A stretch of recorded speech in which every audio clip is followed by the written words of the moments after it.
علیکم احمد آسم رو رات میں سفر میں تھا اور سفر میں دیکھتا رہا خبریں تو پتہ چلا کہ جناب ایران پر اسرائیل حملہ کرنے جا رہا ہے۔ صبح ٹرین میں جب آنکھ کھلی تو خبر آ گئی کہ ایران پر اسرائیل نے بڑے حملے شروع کر دیے اور ایرانی فوج، پاسداران انقلاب اور ایرانی جوہری تنصیبات یا جو جوہری پروگرام کے ان کے ٹھکانے تھے ان کو نشانہ بنایا، اور ایرانی فوج یا ایرانی ایئر فورس یا ایرانی وہ جو ایئر ڈیفنس کا سسٹم ہے وہ کام نہ کر سکا۔ جو حملے کیے اسرائیل نے اس کی مختلف ممالک نے مذمت کی ہے، اور کسی نے کھل کر ایران کی حمایت بھی نہیں کی اور کسی نے کھل کر اس جنگ کی حمایت بھی نہیں کی۔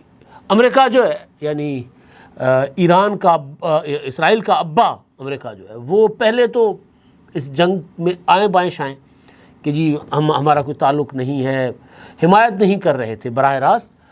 مارکو روبیو جو وہاں کے سیکریٹری اسٹیٹ ہیں، وزیر خارجہ ہیں، ان کی اسٹیٹمنٹ آتی ہے۔ وہاں کے جو نائب صدر ہیں جے ڈی وینس صاحب وہ کھل کر حمایت نہیں کرتے، لیکن اچانک پھر ٹرمپ جو ہے نا وہ جب سامنے آ جاتے ہیں تو پتہ چل جاتا ہے کہ اصل کہانی کیا ہے۔ حملہ ہو تو اسرائیل سے رہا ہے، لیکن حملے کر کون رہا ہے؟ یعنی پٹھا جو ہے نا وہ لڑ رہا ہے، پہلوان پیچھے جو بیٹھا ہوا تماشا پہلے دیکھ رہا تھا اور اب پہلوان کھل کر سامنے آ گیا۔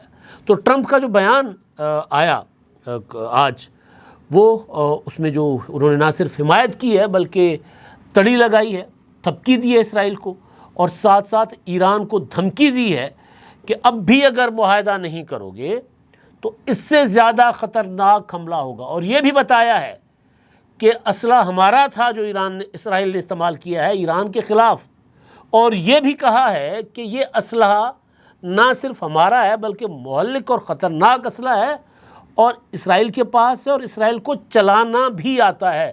یعنی انڈیا کی طرف انہوں نے ایک اشارہ کیا کہ فرانس کے جو تھے جہاز رافیل وہ انڈیا کے پاس تھے، انڈیا کے پاس روس کا S-400 ڈیفنس سسٹم تھا لیکن اس کو چلانا نہیں آیا، اپنا دفاع کرنا نہیں آیا۔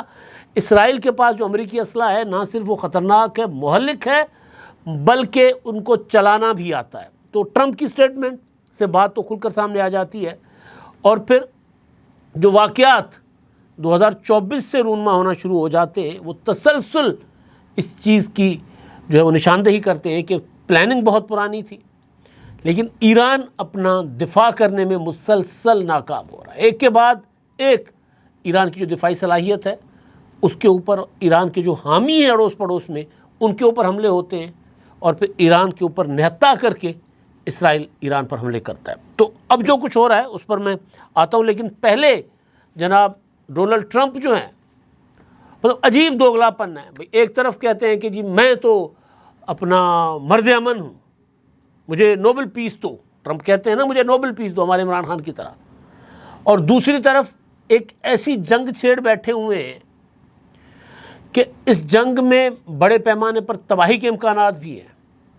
دوسرے فریق اس میں اگر کود پڑتے ہیں جنہوں نے مذمت کی ہے، پاکستان ہے، روس ہے، چائنا ہے، ان ممالک نے مذمت کی ہے ان حملوں کی، اور ظاہر ہے وہ جو اپنا اور سعودی عرب، یہ چار ممالک تو کھل کر مذمت کر رہے ہیں۔ باقی دنیا جہان مذمت کرے اور سلامتی کونسل بھی بیٹھے گی، لیکن سلامتی کونسل میں امریکہ ویٹو کر دے گا۔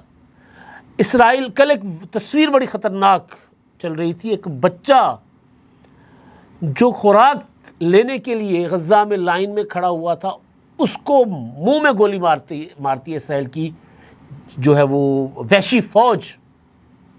تو اس کے خلاف اگر اقوام متحدہ میں کوئی قرارداد آتی ہے یا کہا جاتا ہے کہ حملے بند کر دے اسرائیل غزہ کے معصوم فلسطینیوں کے اوپر، اور وہاں پر غذائی امداد پہنچانے دی جائے، طبی امداد پہنچانے دی جائے، لوگوں کو جینے کا حق دیا جائے، تو اس پر بھی امریکہ بہادر جو ہے ویٹو کر دیتا ہے۔ تو اب اقوام متحدہ ہو گئی یا دیگر جو عالمی تنظیمیں ہیں وہ تو ہو گئی فارغ۔ اب اس جنگ میں اگر ایران اسی طرح اکیلا رہا تو ظاہر ہے ایران کو شاید امریکہ اور یہ جو اسرائیل ہیں مل کر اسی طرح ملیا میٹ کر دیں جس طرح تورا بورا بنا دیا تھا افغانستان کا۔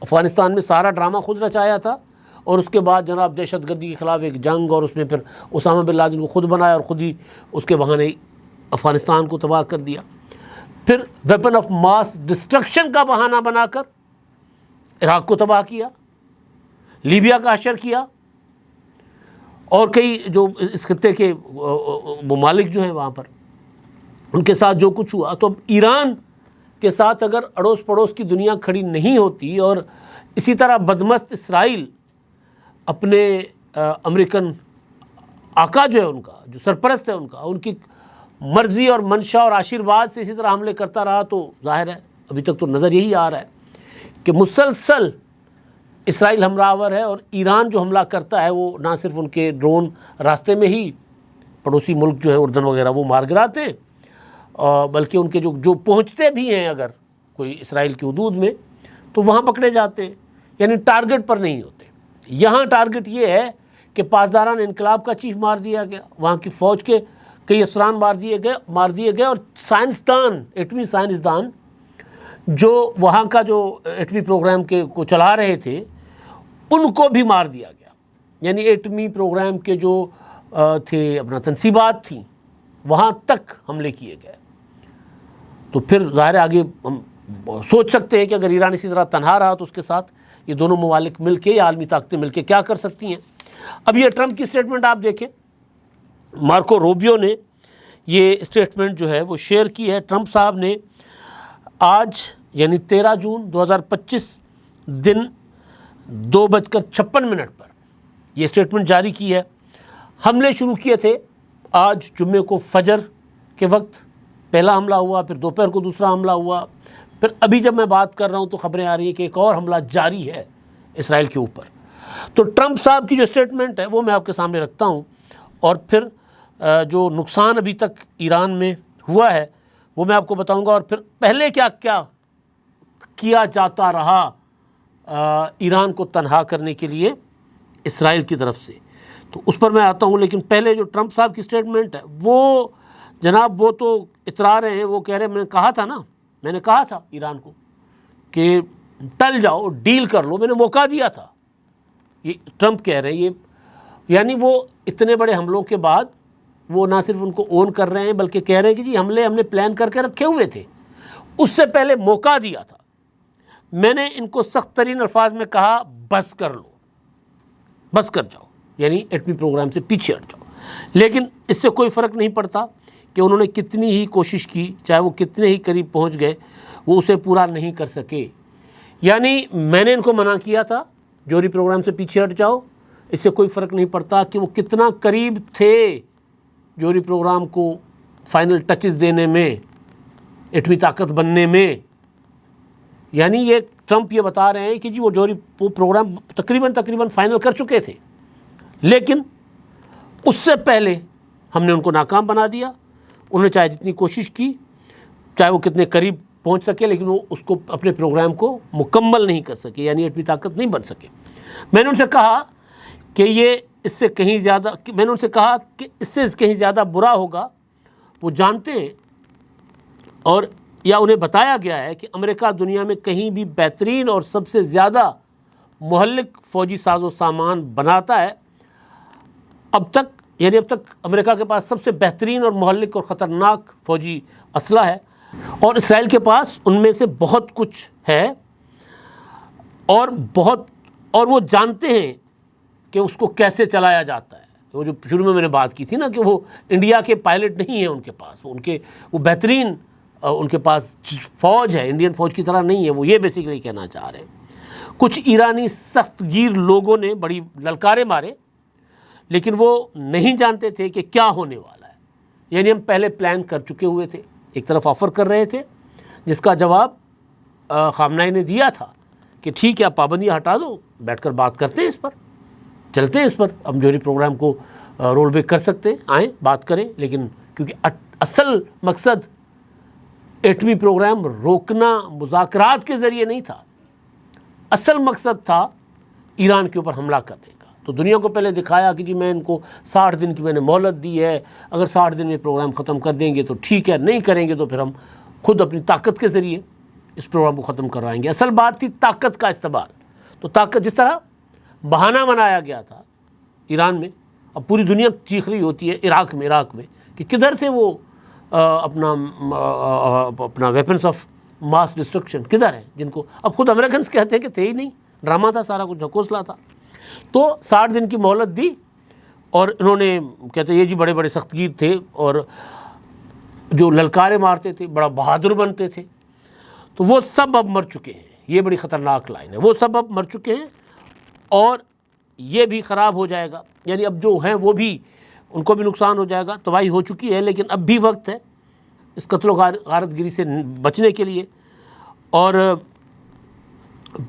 باقی وہ کہتے ہیں کہ جی منصوب جو حملے ہوتے ہیں نا وہ بڑے خطرناک اور وحشیانہ ہوتے ہیں, اور بھی ہم حملے کریں گے اگر ایران کے پاس موقع ہے. ایران معاہدہ کرے, ورنہ معاہدہ کرے اور بچا لے اپنے آپ کو, ایرانی سلطنت جسے کہا جاتا ہے اس کو بچا لے, ورنہ مزید موت نہیں, مزید تباہی نہیں, بس کرو, اس لیے پہلے ہی بہت دیر ہو جائے گی. خدا آپ سب کو خوش رکھے, گاڈ بلیس یو کہتے ہیں ٹرمپ صاحب اینڈ پہ. اور وہ دھمکی دے رہے ہیں اور وہ اون کر رہے ہیں اس پوری کی پوری جنگ کو, جو حملوں کو جو ایران پر مسلط کیا ہے اسرائیل نے. اور ٹرمپ کہہ رہا ہے کہ جی ہم نے صرف اور صرف یہ جوہری جو ہے نا وہ طاقت بننے سے روکنے کے لیے کیا ہے. لیکن ظاہر ہے وہ جو اسرائیل کو سب سے بڑا خطرہ تھریٹ ہے اس علاقے میں, خطے میں, باقی سب تو اسرائیل کے سامنے شام پر حملہ کر دیتا ہے, لبنان پر حملہ کر دیتا ہے, اردن ملا ہوا ہے, باقی سب تو اسرائیل کے سامنے کچھ اس طرح نہیں اس کو آنکھیں دکھاتے. تو اسرائیل کو خطرہ ایک تو ایران سے ہے اور دوسرا پاکستان سے. اس لیے جب پاکستان اور اس میں انڈیا میں تناؤ ہوا 22 اپریل پہلگام واقعے کے بعد, تو آپ نے دیکھا ہوگا کہ اسرائیل جو ہے ان کے لوگ اگر بیٹھ گئے تھے, وہ جو اسرائیلی ڈرونز پاکستان کی طرف آ رہے تھے نا, تو وہ آپریٹ کر رہے تھے, وہ چلا رہے تھے, وہ یہ سارا کچھ کر رہے تھے. تو بہرحال اب جو چیزیں سامنے آ رہی ہیں وہ یہ ہے کہ فجر کو آج حملہ کیا, نشانہ بنایا گیا. اس میں جو رپورٹس آ رہی ہیں کہ 200 لڑاکا طیاروں نے اس میں حصہ لیا, 100 سے زیادہ تنصیبات کو نشانہ بنایا گیا ایران کی, اور اس میں جو ان کے پاسداران ایران اور فوج کے جو ہیڈ کوارٹرز ہیں ان کو نشانہ بنایا گیا, جس میں اپنا یورینیم افسودگی کی جو تنصیب کا جو مرکز تھا نتنز, اس میں بھی دھماکے ہوئے. اور جو شہید ہوئے ان حملوں میں, یہ بہت بڑا نقصان ہے ایران کے لیے. ان میں مسلح افواج کے سربراہ میجر جنرل محمد باقری, پاسداران انقلاب کے چیف کمانڈر میجر جنرل حسین سلامی شہید ہو گئے. یعنی ایک فوج کے سربراہ کو ڈائریکٹ اٹیک کیا گیا. اور آگے میں بتاتا ہوں کہ ایران پر جو پہلے حملے ہوئے تھے, یا جس طرح لبنان میں اور شام میں حملے کر کے جن حماس یا جو حزب اللہ کے لوگوں کو مارا گیا تھا, شہید کیا گیا تھا, تو وہ بالکل اسی طرز کے حملے ہیں. یعنی انفارمیشن اور انٹیلیجنس جو ہے وہ ان کی اتنی مہلک ہے کہ وہ جس جگہ کو نشانہ وہ بناتے ہیں, جس شخص کو, جگہ کو نہیں, جو شخص کمرے کے کسی کونے میں بیٹھا ہے اس کے اوپر حملہ, سیدھا اس کے اوپر حملہ ہوتا ہے. تو پن پوائنٹ کر کے جن لوگوں کو شہید کیا گیا ان میں جوہری سائنسدان اور اسلامی یونیورسٹی کے صدر ہیں محمدی تہرانچی, اور معروف جوہری سائنسدان ایرانی ایٹمی توانائی تنظیم کے سربراہ فریدون عباسی, اور خاتم الانبیاء ہیڈ کوارٹرز کے commander major general Ghulam Rashid, اور ایرو اسپیس فورس کے کمانڈر بریگیڈیئر جنرل عامر علی حاجی زادہ. ان کی شہادت ہو گئی ہے, ان کی تصدیق ہوئی ہے. اور اس کے علاوہ مزید جو نام سامنے آ رہے ہیں جوہری سائنسدانوں میں, عبد الحمید منوچہر, احمد رضا ذوالفقاری, امیر حسین فقیہی, مطلب لیزادہ, محمد مہدی ترانچی, وہ میں پہلے میرا بتا چکا ہوں, فریدون کا بھی بتا چکا ہوں. تو یہ, اور اس کے بعد جو اپنا سپریم کمانڈر ہیں آیت اللہ خامنائی, انہوں نے میجر جنرل عبد الرحیم موسوی کو قائم مقام چیف بنایا فوج کا, اس کو بھی حملہ کر کے شہید کر دیا گیا. اتنا خطرناک. ایک حملہ فجر کو ہوا, ایک حملہ دوپہر کو ہوا, اور پھر وہاں پر شیراز, اصفہان کے جو 2 نیوکلر سائٹس ہیں ان پر حملے ہوئے. اسی طرح شیراز اور مشہد کی ایئرپورٹس کو تباہ کیا گیا. تو یہ سارا کچھ جو ہے اس میں بیلسٹک میزائلز کا بھی استعمال ہوا ہے. جواب میں ایران نے جو ہے بیلسٹک میزائل اور ڈرون, میڈیا رپورٹ کر رہا ہے کہ ایران نے جو ہے وہ جوابی حملے میں اسرائیل کی طرف جب بھیجے تو کچھ تو اردن میں مار گرائے گئے اور کچھ جو ہیں وہ جو ان کی اسرائیل کی حدود کے باہر مار گرائے گئے, کیونکہ ان کا ایئر ڈیفنس سسٹم بڑا خطرناک ہے اور وہ بڑا ایک ویل اکوپڈ قسم کی ان کی وہ, کیونکہ بہت چھوٹا ملک ہے تو انہوں نے وہ ایک کیا کہتے ہیں آئرن ڈوم بھی بنایا ہوا ہے, اپنی پوری فضاؤں کو محفوظ کیا ہوا ہے. پاکستان, انڈیا یا ایران کی طرح بہت بڑا ملک نہیں ہے کہ جی وہ ایئر ڈیفنس سسٹم کے لیے ان کو کوئی پرابلم ہو, جس طرح انڈیا نے کیا تھا. ایک S-4 یہاں لگایا, ایک ادھر لگایا, تو جہاں نہیں تھا وہاں سے حملے ہو گئے. تو اس طرح کا مطلب ایئر ڈیفنس سسٹم جو ہے وہ بھی ان کا بڑا مضبوط ہے. اور دوسری سب سے بڑی چیز کہ پیو نہ نال کھلوتا بھائی امریکہ, وہ ان کے ساتھ کھڑا ہوا ہے. اچھا جی, اب پاکستان کی پارلیمنٹ نے مذمت کی ہے. پاکستان کے صدر, پاکستان کے وزیر اعظم, وزیر خارجہ, سابق وزیر خارجہ بلاول بھٹو زرداری, سب نے حملے کی مذمت کی ہے. سعودی عرب نے حملے کی مذمت کی ہے. دنیا میں جو امن چاہتے ہیں لوگ وہ سب کے سب اب عالمی طاقتوں کو کہہ رہے ہیں کہ جی اب بس کر جائیں اور اس جنگ کو مزید آگے نہ بڑھنے دیں. آیت اللہ خامنہ کی جو اسٹیٹمنٹ ہے, انہوں نے کہا کہ جی اسرائیل نے اپنی موت کو خود دعوت دی ہے. صہیونی حکومت نے اپنی خبیثت اور خونی ہاتھوں سے ہمارے عزیز وطن میں ایک جرم کا ارتکاب کیا اور رہائشی علاقوں کو نشانہ بنا کر اپنی فطرت کی اور بھی زیادہ خباثت ظاہر کی ہے. اس وقت حکومت کو سخت جواب کا سامنا کرنا ہوگا. اور انہوں نے تصدیق کی کہ اسرائیلی حملوں میں ہمارے کئی کمانڈرز اور سائنسدان شہید ہوئے ہیں اور ان کے جانشین ساتھی جو ہے وہ فوراً کام سنبھال لیں گے. اور انہوں نے کہا کہ جی ایک کڑوی اور دردناک تقدیر اسرائیل نے اپنے ہاتھوں سے خود لکھی ہے اور یقینی طور پر وہ اپنے انجام کو پہنچیں گی, اور انہوں نے جو کچھ کیا ہے اس کو اپنے موت کو خود دعوت دی ہے. یہ آیت اللہ خامنہ کی اسٹیٹمنٹ تھی. اور قم کی مسجد پر لال جھنڈا, سرخ پرچم لہرا دیا گیا ہے. اور یہ سرخ پرچم جو ہوتا ہے یہ ہوتا ہے انتقام, بدلہ, جوابی حملہ, اس کی نشانی ہوتا ہے. یعنی جنگ تم نے چھیڑی ہے تو اب جنگ کو انجام تک بھی پہنچائیں گی. یہ اس طرف ایک ہوتی ہے اپنا, اس کی علامت سمجھی جاتی ہے. اچھا جی, اب ہم تھوڑا سا پیچھے جاتے ہیں کہ جو کچھ ہوتا رہا ہے 2024 سے. ایک حادثہ ہوا تھا 2024 میں, تاجکستان کے اوپر سے اڑ رہا تھا صدر ابراہیم رئیسی کا ہیلی کاپٹر. وہ ایک تقریب سے افتتاحی کوئی تھا, پانی کا منصوبہ تھا, اس کا افتتاح کر کے واپس آ رہے تھے. موسم خراب تھا, دھند تھی. بہرحال ان کا طیارہ, ان کا جو تھا وہ ہیلی کاپٹر لاپتہ ہو گیا تھا. بعد میں تصدیق ہو گئی کہ جی وہ اس میں شہید ہو گئے. اچھا, وہ تو حادثہ ہے ابھی تک, لیکن اگر ہم کڑیاں جوڑیں اب تک اس کے بعد جو کچھ ہوتا رہا ہے تو پھر لگتا ہے کہ ایک سلسلہ ہے جو مسلسل اسرائیل کسی نہ کسی شکل میں کوئی نہ کوئی واردات کر رہا تھا. ان کی تدفین کے لیے آئے, اب وہ ان کا ہیلی کاپٹر گر گیا, اس میں شہید ہو گئے. حماس کے سربراہ اسماعیل ہانیہ ان کی تدفین کے لیے آئے. 31 جولائی کو تہران میں ان کے اوپر حملہ کیا گیا. بیٹھے ہوئے تھے کسی گیسٹ ہاؤس میں خفیہ مقام پر, لیکن پن پوائنٹ کر کے وہ جو حملہ ہوتا ہے ان کی کرسی پر بیٹھے ہوئے کے اوپر جا کر ڈرون ان کو ہٹ کرتا ہے, وہ خطرناک. اس کے بعد غزہ میں 16 اکتوبر 2024 کو یہی سنوار کو ڈرون سے مارا جاتا ہے. حسن نصر اللہ کو, حزب اللہ کے سربراہ حسن نصر اللہ کو 27 ستمبر 2024 کو لبنان میں شہید کیا جاتا ہے. اس کے بعد پیجر اٹیکس ہوتے ہیں, 36 دھماکے ہوتے ہیں یہ, اور اس کے علاوہ جو دیگر جتنے بھی ایران نواز اس خطے کے یا آرگنائزیشنز کے لوگ تھے, کمانڈر تھے, لیڈرز تھے, ان کو ایک ایک کر کے مارنے کے بعد اب نظر آ رہا ہے کہ جب آس پاس کوئی اتنی بڑی قداور یا طاقتور شخصیت نہیں رہی یا اسرائیل کو وہاں سے کوئی خطرہ نہیں ہے, تو امریکہ نے اور اسرائیل نے مل کر منصوبہ بندی کی ایران پر حملہ کرنے کی. حملے ابھی تک جاری ہیں. ایران کہہ رہا ہے کہ ہم نے جواب دینا ہے. ایران اپنا دفاع ابھی تک کرنے میں ناکام ہو گیا ہے. کتنا بڑا جواب ایران دے سکتا ہے وہ دیکھتے ہیں، اور انجام کیا ہوتا ہے اس جنگ کا پتہ چل جائے گا. اب تک کے لیے اتنا ہی. اللہ حافظ.